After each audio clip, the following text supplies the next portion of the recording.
we're gonna show you a way to make spirituality fun. And this is for you if you feel like, parang gusto mo mag-sprinkle ng spirituality in our relationship, but how do you do it? So this is where it started. We had our soul food daily routine Mm-hmm. during the first years ng relationship namin. And we made it a daily thing until it became a habit to the point na it's so easy for us to switch from deep talks to this integrated na spirituality lessons in Mm-hmm. whatever we do and talk about, right? Alright. Yeah, that's what we do. Welcome to Mindset Magic with Mika, where we unlock clarity, courage, confidence, creativity, and connection so you can show up as your most expressed, most aligned, most unstoppable self. If you are ready to shift into your main character energy and design a life that feels as good as it looks, you're in the right place. I'm Mika Doria, your interior designer, your Mindset Magic muse, branding goddess. Let's dive in. And basically, ang soul food is like, ako, nagharap ako sa Pinterest ng graphic art. So, graphic art siya, like, example yung mga nakikita mo na motivational quotes, but mixed with the design. Tapos, it's another way then to introduce sa isa't isa kung sino ba yung artist na gumawa na yun para mas present ka sa pag-absorb mo ng mga art, graphic art. That's super true. And it's also a way for us to really get to know each other. Kasi if deep talks agad, sometimes intimidating. Pero when we start with something we're interested about, as he said, since magaling siyang curator of these things, I get to know him more through it rin. And he also gets to know my taste. Yeah. So parang this is what we started ng mga first year namin together. Yes. We send like almost every night, Every morning rin. every morning. Tapos ginagawa namin, we get on a call. Tapos dun kami. Sinesend ko sa kanya through chat. Alright. Let's go with the first. Yes. Excited. It's gonna be the first time in a long while that we're doing this. Mhm. So, fresh flavor. Fresh flavor, fresh everything. So yung start is, put natin dito, diba? So ito yung sinend ko na art kay Mika. And ayun, yung nakalagay, the most creative act is the act of creating yourself. Tapos you see, ayan, orange background and black text. It's super simple, pero later meron pang more visually parang eye candy. So, Yes. what do you think about this? Me, I like na it goes back to the simple, parang it goes back to the core of how creativity starts naman talaga from within. That's how I look at it. I feel like creative powers is really innate in all of us. And I love na it reminded me na, oo nga, no? Like, the most creative act I could do is creating myself because however I create myself, however I reinvent myself, that is how I can also express myself to the world. That is also how I can share my gifts with the world based on what I created first. So, ang empowering na. Ooh! Oh! Ooh! Realization! And you? Well, I think na really like this art, although it's all text. You can see naman yung textures din kasi, tsaka yung layout. Pero yun, the most creative act is the act of creating yourself. I think, kaya like, gustong gusto ko siya ipakita sa'yo is because, ayun yung parang one of my, what do you call this? Like, way of living na ngayon. Natutunan ko is like, of course there's destiny, pero we have the power to create our own destiny. And parang ngayon, you give yourself your own purpose. Kaya I think ayun yung one of the things on being creative is like yung freedom na and grabe yung return ng power sa nun. So that's our first. Yes. You I wanna like that add? you said, I just wanna echo how you said creativity equals freedom. Kasi the creative act nga for me is really liberating. That's Yeah. why we are creatives too. Yeah. I also wanna add na ano, Mm. yun nga with like purpose and like creativity together. Iba pa rin talaga yung na-empower mo sarili mo na parang okay, parang ako gusto ko maging teacher. So sa when I was a kid, yun yung ano, sa childhood ko. And now Mm. parang ako right now I'm planning na parang to take up lessons or like certifications for teaching. That's what I want. And ayun, I give myself purpose that way. Na parang just with this simple art na rewire. Oh, I Ayun love siya. that. I love na you said purpose kasi what came to mind was creativity gives us also the permission to be fully ourselves and like to reinvent ourselves.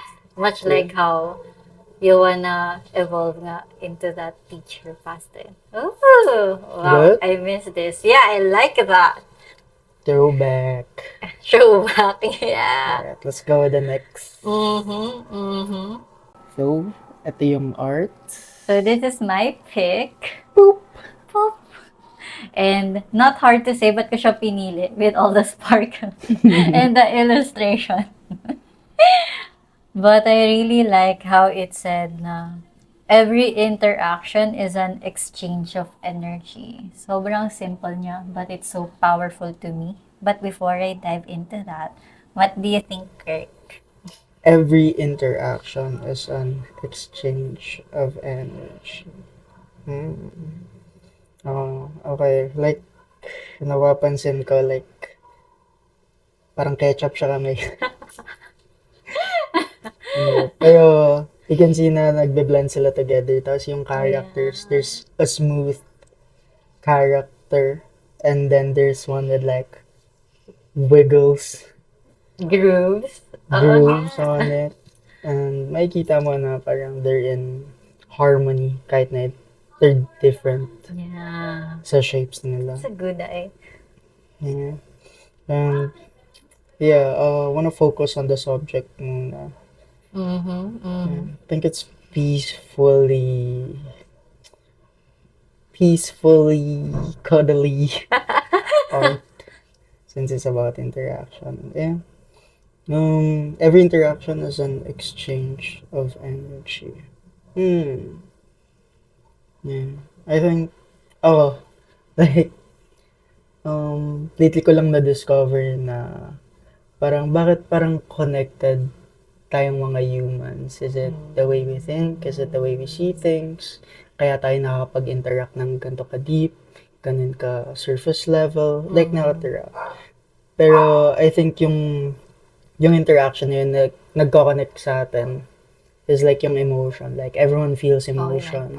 It's like parang when you involve yourself sa conversation, I think nagkakaroon ng exchanges. Mm. It's very simple naman na dun sa aura pa lang is na-absorb mo talaga Mm. yung aura ng other person or like what they share. Oh, yeah. I love that. Yeah.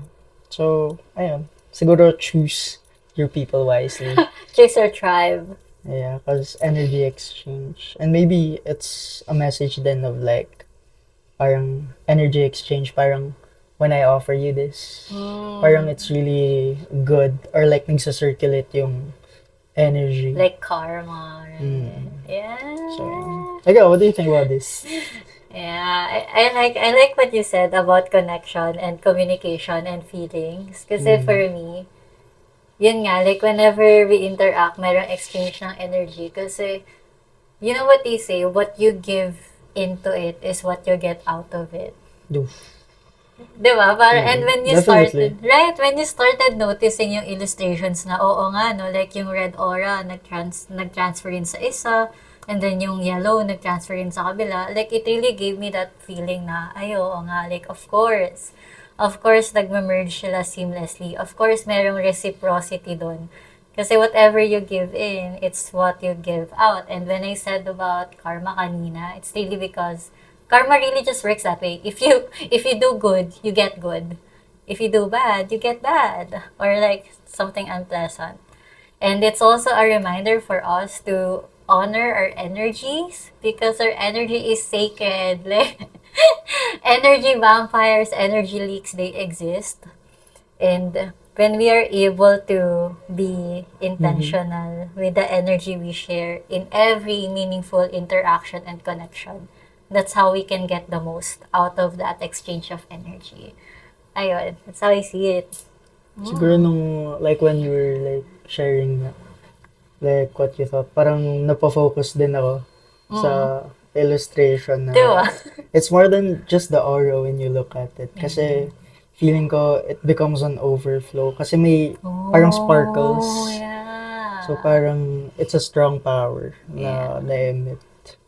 So, maybe it's contagious, good energy, Mm-mm. na parang when you share other people, Feel it too. it's inviting. Yeah. Siguro kaya ayun yung intention ng mga sparks. I like that. Very intentional with the elements. Yeah, it's important Kaya rin as sila an artist. napahag. And like, ginugoosebumps siguro yung isa dito. Wala, Kasi, ramdam oh, niya, ramdam niya. the energy is so good. Ramdam niya na. Oo nga, no? So that's cool. Mm. Alright. This is why we like illustrations. Wanna go with the next? Mm. You wanna read this one? Okay. Perhaps the misfortune that you do not like leads you to a beautiful destiny that you never dreamed of. Sarap naman nun. I like this. So what do you think about this? The first thing in my mind, everything is perfect. The misfortune is not even a misfortune. Kasi if you are in this mindset, in this idea, in this energy of everything is rigged in my favor, everything is adding up for my highest good, everything happens for the best reason for me. Bestest. Diba? There's no such thing as misfortune anymore if you know, if you can reframe that it's all gonna serve you in the end.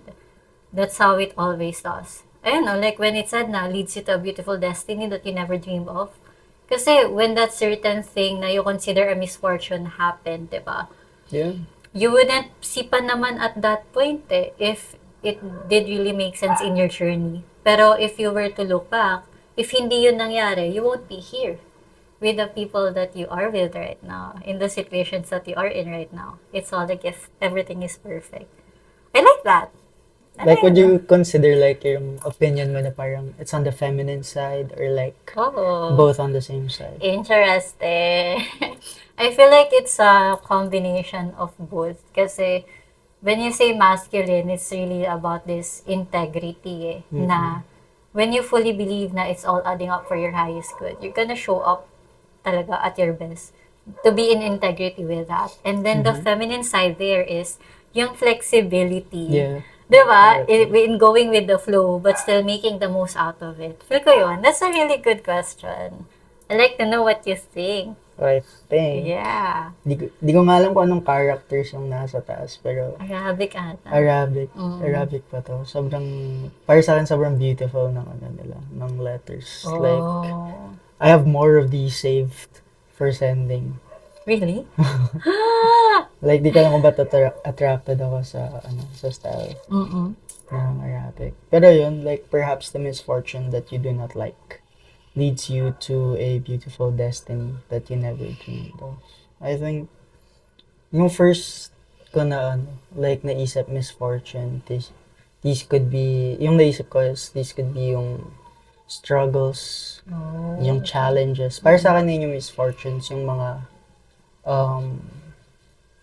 siguro I was leaning on the controllable side ng things when it comes to misfortune. And I found na, ayun nga, naglilin ako more on the masculine side lately. Of And course. para sa akin, transformation then is one of the key talaga to transforming. So, I think it's a challenge. Parang instead of looking at it as a misfortune, it's an invitation to challenge I those. like that.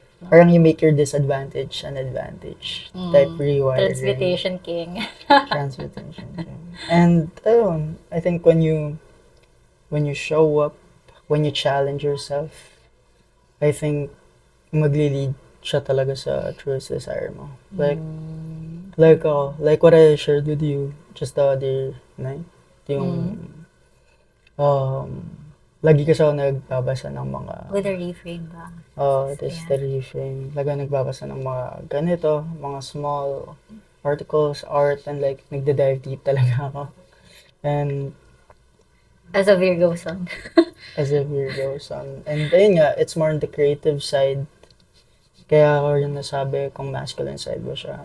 Kasi yung take ko is like masculine eh. Like you have the control. Ikaw bahala sa destiny mo. Gawin mo lahat. Surrender to God. That's what you could do. Ayun. That's why I sent it then.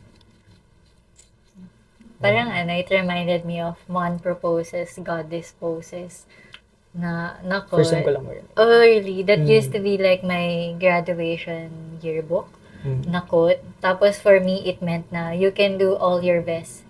And at the end of it, the rest, the one that is gonna fill in the gaps is God and like your faith and your Yeah. belief in it.